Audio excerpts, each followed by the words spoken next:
अध्याय 1 rich dad poor dad. Robert Kiyosaki के अनुसार मेरे दो डैडी थे, एक अमीर और दूसरे गरीब। एक बहुत पढ़े लिखे थे और समझदार थे। वे पीएचडी थे।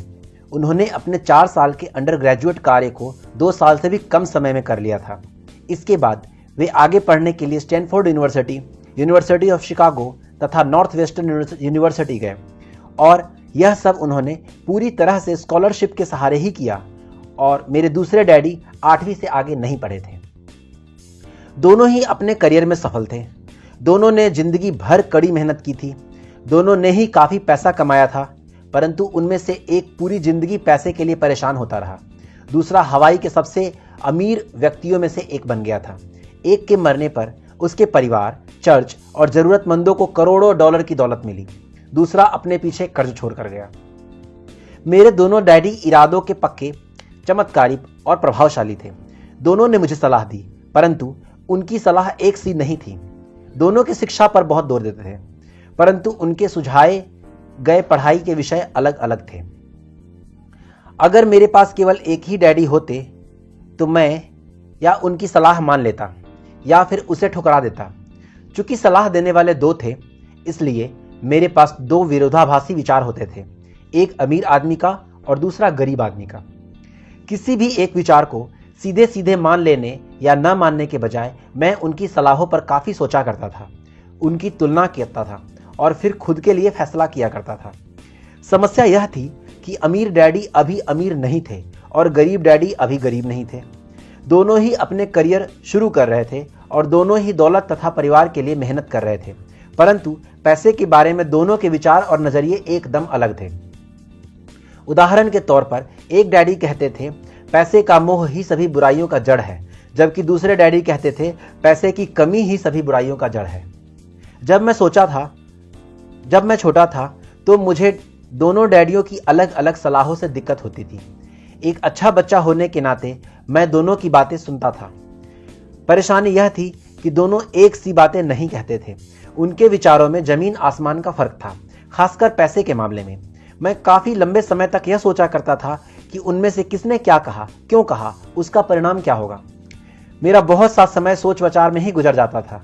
मैं खुद से बार बार इस तरह के सवाल पूछा करता, उन्होंने ऐसा क्यों कहा?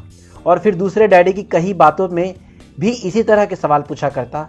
काश मैं यह बोल सकता कि हाँ, वे बिल्कुल सही हैं, मैं उनकी बातों से पूरी तरह सहमत हूं, या यह कहकर मैं सीधे उनकी बात ठुकरा सकता, बुढ़े को यह नहीं पता कि क्या कह रहा है। क्योंकि दोनों ही मुझे प्यारे थे, इसलिए मुझे खुद के सोचने पर मजबूर होना पड़ा।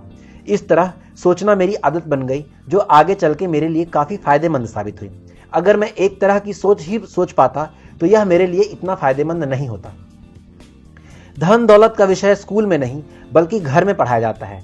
शायद इसलिए अमीर लोग ज्यादा अमीर हो जाते हैं, जबकि गरीब लोग ज्यादा गरीब हो जाते हैं और मध्य वर्ग कर्ज में डूबा रहता है। हमें से ज्यादा लोग पैसे के बारे में अपने माता पिता से सीखते हैं। कोई गरीब बच्चा अपने बच्चे को पैसे के बारे में क्या सिखा सकता है?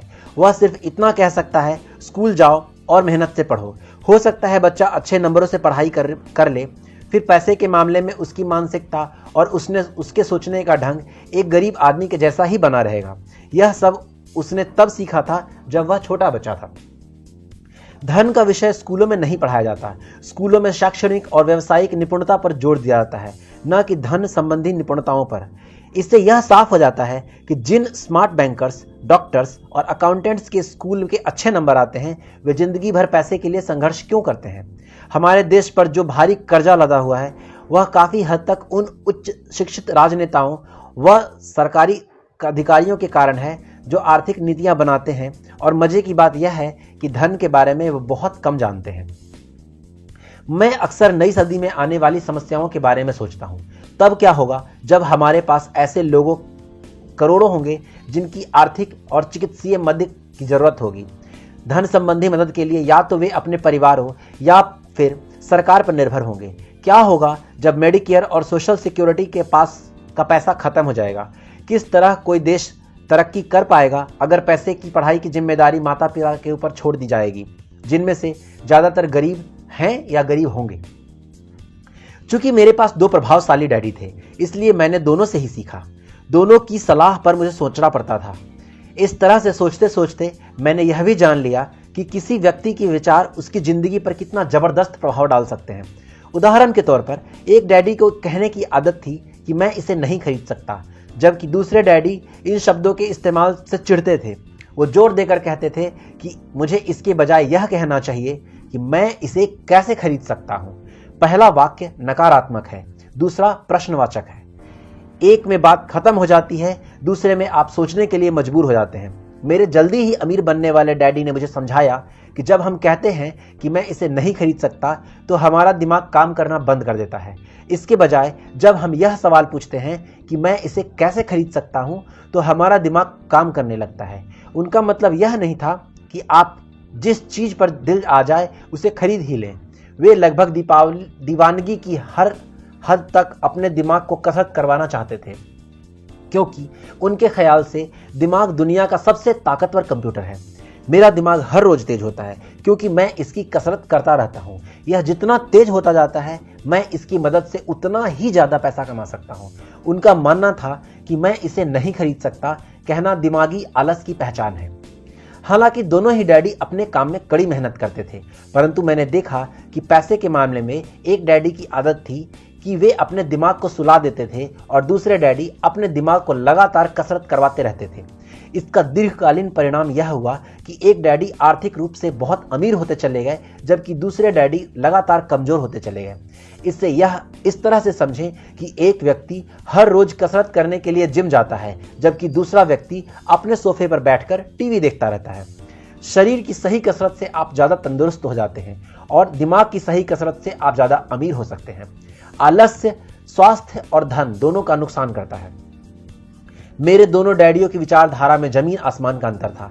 एक डैडी की सोच थी कि अमीरों को ज्यादा टैक्स देना चाहिए ताकि बेचारे गरीबों को ज्यादा फायदा मिल सके, जबकि दूसरे डैडी कहते थे टैक्स उन लोगों को सजा देता है जो उत्पादन करते हैं और उन लोगों को इनाम देता है जो उत्पादन नहीं करते। एक डैडी सिखाते थे मेहनत से पढ़ो ताकि तुम्हें किसी अच्छी कंपनी में जॉब मिल जाए, जबकि दूसरी डैडी की यह सीख थी मेहनत से पढ़ो ताकि तुम्हें किसी अच्छी कंपनी को खरीदने का मौका मिल जाए। एक डैडी कहते थे मैं इसलिए अमीर नहीं हूं क्योंकि मुझे बाल बच्चों को पालना पड़ता है। दूसरे डैडी कहते हैं मैं इसलिए अमीर मुझे बनना है क्योंकि मुझे बाल बच्चों को पालना है। एक डैडी डिनर की टेबल पर पैसे और बिजनेस के बारे में बात करने के लिए हमेशा प्रोत्साहित करते थे, जबकि दूसरे डैडी भोजन करते समय पैसे की बातें करने से मना करते थे। एक का कहना था जहां पैसे का सवाल हो सुरक्षित कदम उठाओ, खतरा मत उठाओ। दूसरे का कहना था खतरों से सामना करना सीखो। एक का मानना था हमारा घर ही हमारा सबसे बड़ा निवेश और हमारी सबसे बड़ी संपत्ति है। दूसरे का मानना था मेरा घर मेरा दायित्व है और अगर आपका घर आपकी नज़र में आपका सबसे बड़ा निवेश है तो आप गलत हैं। दोनों ही डैडी अपने बिल समय पर चुकाते थे, परंतु उनमें से एक सबसे पहले अपने बिल चुकाते थे और दूसरा सबसे आखिर में। एक डैडी का मानना था कि कंपनी या सरकार को आपका ध्यान रखना चाहिए और दूसरे डैडी का एक डैडी का यह मानना था कि कंपनी या सरकार को आपका ध्यान रखना चाहिए और आपकी जरूरतों को पूरा करना चाहिए। वे हमेशा तनख्वाह में बढ़ोतरी, रिटायरमेंट योजनाओं, मेडिकल लाभ, बीमारी की छुट्टी, छुट्टियों के दिन और बाकी सुविधाओं के बारे में चिंतित रहते थे। वे अपने दो चाचाओं से बहुत प्रभावित थे जो सेना में चले गए और 20 साल के सक्रिय जीवन के बाद उन्होंने अपने रिटायरमेंट और जीवन भर के आराम का इंतजार किया था। वे मेडिकल लाभ के विचारों को पसंद करते थे और सेना द्वारा अपने रिटायर्ड कर्मचारियों को दी जाने वाली सुविधाओं की तारीफ भी करते थे। उन्हें विश्वविद्यालय का टेन्योर सिस्टम भी काफी पसंद था। कई बार नौकरी से आजीवन मिल रही सुरक्षा और नौकरी के लाभ नौकरी से ज्यादा महत्वपूर्ण हो जाते हैं। वे अक्सर कहते थे मैंने सरकार के लिए बहुत मेहनत से काम किया है और इसके बदले मुझे ये लाभ मिलने चाहिए। दूसरे डैडी पूरी तरह से आर्थिक स्वावलंबन में विश्वास करते थे। वे सुविधा भोगी मानसिकता के विरोधी थे। वे यह मानते थे कि इस तरह की मानसिकता लोगों को कमजोर और आर्थिक रूप से जरूरतमंद बनाती है। उनका यह दृढ़ विश्वास था कि आदमी को आर्थिक रूप से सक्षम होना चाहिए। एक डैडी कुछ डॉलर बचाने के लिए परेशान रहे, दूसरे डैडी एक के बाद एक निवेश करते रहे। एक डैडी ने मुझे बताया कि अच्छी नौकरी तलाशने के लिए अच्छा सा बायोडाटा कैसे लिखा जाए। दूसरे ने मुझे यह सिखाया कि कैसे मजबूत व्यावसायिक और वित्तीय योजनाएं किसी के लिए लिखी जाए जिससे मैं नौकरियां दे सकूं। दो प्रभावशाली डैडियों के साथ रहने के कारण मुझे यह विश्लेषण करने का मौका मिला कि उनके विचारों का उनके जीवन पर कितना प्रभाव हो रहा है। मैंने पाया कि अक्सर लोग दरअसल अपने विचारों से ही अपने जीवन को दिशा देते हैं। उदाहरण के लिए, मेरे गरीब डैडी हमेशा कहा करते थे, मैं कभी अमीर नहीं बन पाऊंगा, और उनकी यह भविष्यवाणी बिल्कुल सही साबित हुई। दूसरी तरफ मेरे अमीर डैडी हमेशा खुद को अमीर समझते थे। वे इस तरह से बातें करते थे कि मैं अमीर हूं और अमीर लोग ऐसा नहीं करते। एक बड़े आर्थिक झटके के बाद जब वे दिवालियापन की एक कगार पर थे, तब भी वे खुद को अमीर आदमी ही कहते रहे। वे अपने समर्थन में यह कहते थे कि गरीब होने पर पैसा ना होने पे फर्क होता है। पैसा पास में ना होना अस्थायी होता है, जबकि गरीब स्थायी है। मेरे गरीब डैडी यह भी कहते थे कि मेरी पैसे में कोई रुचि नहीं है या पैसा महत्वपूर्ण नहीं है। मेरे अमीर डैडी हमेशा कहते थे, पैसे में बहुत ताकत है। हो सकता है हमारे विचारों की ताकत को कभी भी नापा न जा सके या उन्हें पूरी तरह से समझा न जा सके, फिर भी बचपन में ही मैं यह समझ गया था कि हमें अपने विचारों पर ध्यान देना चाहिए और अपनी अभिव्यक्ति पर भी। मैंने देखा कि मेरे गरीब डैडी इसलिए गरीब नहीं थे क्योंकि वे कम कमाते थे, बल्कि वे इसलिए गरीब थे क्योंकि उनके विचार और काम गरीबों की तरह थे। दो डैडी होने के कारण बचपन से ही मैं इस बारे में बहुत सावधान हो चला था कि मैं किस तरह की विचारधारा अपनाऊं, मैं किसकी बात मानूं, अपने अमीर डैडी की या अपने गरीब डैडी की। हालांकि दोनों ही शिक्षा और ज्ञान को बहुत महत्वपूर्ण मानते थे, परंतु क्या सीखा जाए इसके बारे में दोनों की राय अलग अलग थी। एक चाहते थे कि मैं पढ़ाई में कड़ी मेहनत करूं, डिग्री लूं और पैसे कमाने के बाद अच्छी सी नौकरी ढूंढ लूं। वे चाहते थे कि मैं एक पेशेवर अधिकारी, वकील या अकाउंटेंट बन जाऊं या MBA कर लूं। दूसरे डैडी मुझे प्रोत्साहित करते रहते थे कि मैं अमीर बनने का रहस्य सीख लूं, यह समझ लूं कि पैसा किस तरह काम करता है और यह जान लूं कि इससे अपने सपने के लिए कैसे काम किया जाता है। मैं पैसे के लिए काम नहीं करता, यह शब्दों को बार बार दोहराया करते थे। पैसा मेरे लिए काम करता है। 9 वर्ष की उम्र में मैंने यह फैसला किया कि पैसे के बारे में मैं अपने अमीर डैडी की बात सुनूंगा और उनसे सीखूंगा, और यह फैसला करने का मतलब था कि अपने गरीब डैडी की बातों पर ध्यान न देना, कि हालांकि उनके पास कॉलेज की बहुत सारी डिग्रियां थी जो मेरे अमीर डैडी के पास नहीं थी। रॉबर्ट फ्रॉस्ट का सबक। रॉबर्ट फ्रॉस्ट मेरे पसंदीदा कवि हैं। हालांकि मुझे उनकी बहुत सी कविताएं पसंद है, परंतु हर रोड नॉट टेकन मुझे सबसे ज्यादा पसंद है। मैं इसकी शिक्षा पर हर रोज करता हूं। द रोड नॉट टेकन, ये वह राह जिसे नहीं चुना गया। पीले जंगल में 2 राहें बंटती थी और अफसोस कि मुझे एक को चुनना था। मैं अकेला पथिक खड़ा रहा देर तक, यह देखते हुए कि यह कहां तक जाती है, झुरमुटों में मुड़ने से पहले। फिर मैंने दूसरी यह राह चुनी, उतनी ही सुंदर और शायद बेहतर थी, क्योंकि यहां घास ज्यादा थी और कम लोग गुजरे थे। हालांकि लोगों के गुजरने से यहां भी उतना ही नुकसान हुआ था और दोनों ही उस सुबह बराबर थी। पत्तियों पर काले कदम नहीं थे और मैंने पहले दिन अगले दिन के लिए रखा, पर मैं जानते हुए कि किस तरह रास्ते निकलते हैं। मुझे शक था कि मैं कभी लौटूंगा। मैं आह भरकर यह कहूंगा, आज से सदियों के बाद शायद एक जंगल में 2 राहें बंटती थी और मैंने कम चली हुई राह को चुना और सारी बात का फर्क इसी से पड़ा। Robert Frost. और इसी से सारा बात का फर्क पड़ा। बहुत समय गुजर चुका है, पर मैं अब भी अक्सर रॉबर्ट फ्रॉस्ट की कविता पर चिंतन करता रहता हूं। पैसे के बारे में अपने पढ़े लिखे डैडी की सलाह और नजरिए को न चुनने का मेरा फैसला दुखद था, परंतु यह एक ऐसा फैसला था जिसने मेरी जिंदगी की दिशा तय कर दी। एक बार मैंने यह फैसला कर लिया कि मुझे किसकी बात सुननी है, तो उसके बाद मेरी धन संबंधी शिक्षा शुरू हो गई। मेरे अमीर डैडी ने मुझे 30 साल से भी ज्यादा समय तक सिखाया, जब तक कि मेरी उम्र 39 साल नहीं हो गई। इसके बाद उन्होंने सिखाना बंद कर दिया। उन्होंने यह देख लिया था कि मैं यह अब समझ चुका हूं और वो मेरी मोटी बुद्धि में भरने की कोशिश कर रहे थे। पैसा एक ताकत की तरह है, परंतु इससे भी बड़ी ताकत है वित्तीय शिक्षा।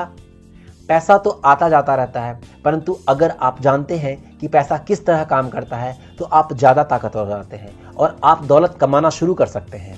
केवल सकारात्मक चिंतन से समस्या हल नहीं हो सकती, क्योंकि ज्यादातर लोग स्कूल में पढ़ते हैं और वे यहाँ कभी नहीं सीख पाते कि पैसा किस तरह काम करता है। इसलिए वे पैसे के लिए काम करने में अपनी सारी जिंदगी बर्बाद कर देते हैं।